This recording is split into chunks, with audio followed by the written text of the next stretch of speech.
आज ही ओला dock app download करें। ओला dock, doctor का अपॉइंटमेंट आसानी से। अस्सलाम वालेकुम, मेरा नाम डॉक्टर मोहम्मद सरोज है और मैं द वेलनेस हॉस्पिटल के साथ रिसेंटली इन कोलैबोरेशन में आया हूँ और मेरी फ़ील्ड स्लीप मेडिसिन स्पेशलाइजेशन है। बेसिकली ये फ़ील्ड जो है वो डील करती है सारे स्लीप से रिलेटेड सारे प्रॉब्लम्स को। हर सोने में जो प्रॉब्लम होती है या सोने से रिलेटेड जो प्रॉब्लम है, चाहे वो हार्ट का प्रॉब्लम हो, ऑक्सीजनेशन का प्रॉब्लम हो, इसका एक बड़ी प्रॉब्लम जो है वो स्लीप एपनिया है। लेकिन स्लीप में से और भी बहुत से रिलेटेड प्रॉब्लम्स होते हैं जो फिजियोलॉजिकल, पैथोलॉजिकल, न्यूरोसाइकाइट्री, साइकोलॉजिकल वजूहात की बिना पे होते हैं। तो हम उन सबको डील करते हैं। हाँ, उसमें जो सबसे इम्पॉर्टेंट या सबसे जो मेजर नज़र आने वाली चीज़ है वो स्लीप एपनिया है। लेकिन एक इंसान को अगर हार्ट का प्रॉब्लम है, ये एक एक्चुअली विशियस साइकिल है। अगर किसी को हार्ट का प्रॉब्लम हो रहा है, किसी को डायबिटीज़ इससे सोने से रिलेटेड है, किडनी के प्रॉब्लम्स, ऑक्सीजनेशन का, अच्छी एयर का सोने में दिमाग में ना जाना सेंट्रल एपनिया कहलाता है। तो वो चीज़ प्रॉब्लम कर सकती है सोने में। अच्छी नींद ना होना जो है वो फिर इन टर्न दूसरे अज़ा पर इफ़ेक्ट कर सकती है। तो हम उन सब चीज़ों को देखते हैं और ट्रीट करते हैं। तो ख़राब नींद की वजह से अज़ा पे इफ़ेक्ट पड़ता है, हर अज़ा पे इफ़ेक्ट उसका असर आता है। और तो जैसा मैं कह रहा था कि इन सब चीज़ों में सबसे ज़्यादा जो चीज़ सोने में इफ़ेक्ट होती है वो ऑक्सीजनेशन का नहीं होना या अच्छी ऑक्सीजनेशन नहीं आना। तो वो एक ज़माने में स्लीप मेडिसिन स्पेशलाइजेशन जो है वो स्लीप एपनिया मेडिसिन भी कहलाती थी। अब क्योंकि हमें ये पता है कि हमारे पास बहुत सारे लोग आते हैं जिनको और स्लीप एपनिया भी होता है लेकिन और प्रॉब्लम्स भी होती हैं। जैसे ख़वातीन का प्रॉब्लम है, हार्मोनल प्रॉब्लम्स हो सकते हैं, बच्चों में ADHD है, और जो न्यूरोलॉजिकल प्रॉब्लम्स होते हैं वो या तो एपनिया की वजह से हो रहे होते हैं या वो क्रिएट कर रहे होते हैं एपनिया। तो जैसे बहुत सारी मैंने चीज़ें बताई कि ये जो बहुत सारे और प्रॉब्लम्स हो रहे होते हैं लोगों को जिनकी वजह से वो आते हैं हमारे पास। एक अच्छी नींद नहीं होना या सेटिस्फैक्ट्री नींद ना होना बेसिकली स्लीप जो है वो एक रिकन्स्ट्रक्टिव या जिस्म को बनाने का प्रोसीजर है, रिचार्ज करने का प्रोसीजर है। अगर ये अमल ना हो या इसके अंदर कोई ना कोई रुकावट आती रहे, दोबारा मैं कह रहा हूँ कि उस रुकावट में एक बड़ी चीज़ जो है वो स्लीप एपनिया है या स्लीप ऑब्स्ट्रक्टिव एपनिया है कि किसी भी वजह से अगर आपका एयरवे पैसेज ब्लॉक हो रहा है या कोई ऐसी प्रॉब्लम क्रिएट हो रही है जिसकी वजह से ऑक्सीजनेशन अच्छी नहीं मिल रही है और आप एक डीप स्लीप के अंदर नहीं जा रहे हैं, तो इसके अंदर आपको आपकी रिकंस्ट्रक्शन या डेवलपमेंट जो इंसान को रिचार्ज होती है, जिसको एक इंसान ये समझता है कि उसकी नींद अच्छी हुई या सेटिस्फैक्ट्री नींद अगर नहीं होती है तो फिर मसाइल पैदा होना शुरू हो जाते हैं। और उसके बाद फिर जब हमारे पास लोग आते हैं तो वो बहुत सारी वजूहात की बिना पे आ रहे होते हैं। मतलब उनका बेसिक कहना ये होता है कि उनको एक अच्छी नींद नहीं आ रही, लेकिन उसके पीछे बहुत सारी वजूहात हो सकती हैं। जैसे मैंने बताया कि हार्मोनल प्रॉब्लम हो सकती है, हार्ट का प्रॉब्लम हो सकता है, डायबिटीज़ हो सकती है, कोई भी प्रॉब्लम होता है जो यहाँ पकड़ते हैं हम। तो इन रेट्रोग्रेड स्लीप जो है वो सारी चीज़ों पे इफ़ेक्ट करती है और बहुत सारी चीज़ों की वजह से स्लीप पे इफ़ेक्ट हो रहा होता है। इसी तरह से पैथोलॉजिकल प्रॉब्लम्स हो गए, फिजियोलॉजिकल प्रॉब्लम्स होते हैं जिनकी वजह से एपनिया क्रिएट हो सकता है या और सोने में हिंड्रेंस क्रिएट हो सकती है। फिर न्यूरोसाइकाइट्रिक प्रॉब्लम्स होते हैं जैसे एंजाइटी या डिप्रेशन या ओवर थिंकिंग, OCD। ये सारी चीज़ें जब इंसान के जहन में चल रही होती हैं और थोड़ी सी भी पोक होती है उसे, किसी वजह से भी वो डीप स्लीप में नहीं जाता है, तो फिर वो उसका जहन चलना शुरू हो जाता है।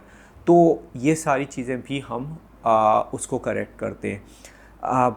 हमारे फील्ड में एक बहुत इम्पॉर्टेंट चीज़ ये है कि वैसे हर आदमी की रेमेडी, उसकी जो ट्रीटमेंट है वो बहुत डिफरेंट होती है, पर्सन टू पर्सन वेरिएट करती है। इवन अगर एपनिया भी हो तो भी पर्सन टू पर्सन वेरिएट करती है।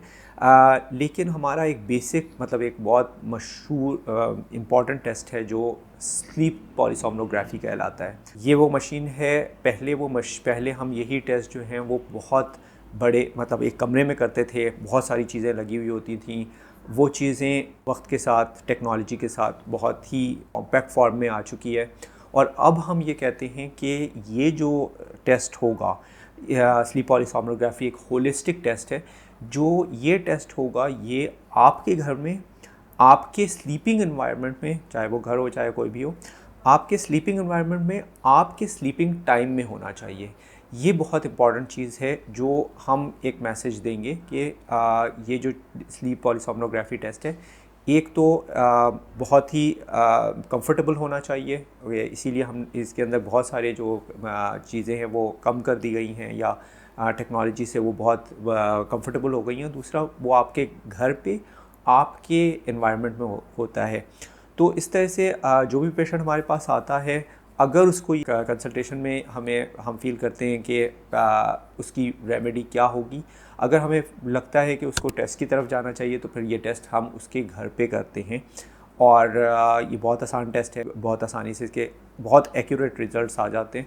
उस हिसाब से फिर हम देखते हैं कि उसकी रेमेडी क्या होगी। अगर कोई ऐसी चीज़ हमें नज़र आती है जो कि दूसरे अज़ा के साथ रिलेटेड है, जैसे गैस्ट्रो का प्रॉब्लम है, कार्डियक प्रॉब्लम है, कोई और न्यूरोलॉजिकल प्रॉब्लम है, तो फिर हम उसे ट्रीट करते हैं जो हमारी फील्ड में आता है या हम रिकमेंड कर देते हैं। लेकिन बेसिकली उसकी वजह से बहुत सारी चीज़ें मतलब हमारी पकड़ में आ जाती हैं, डायग्नोस हो जाती हैं।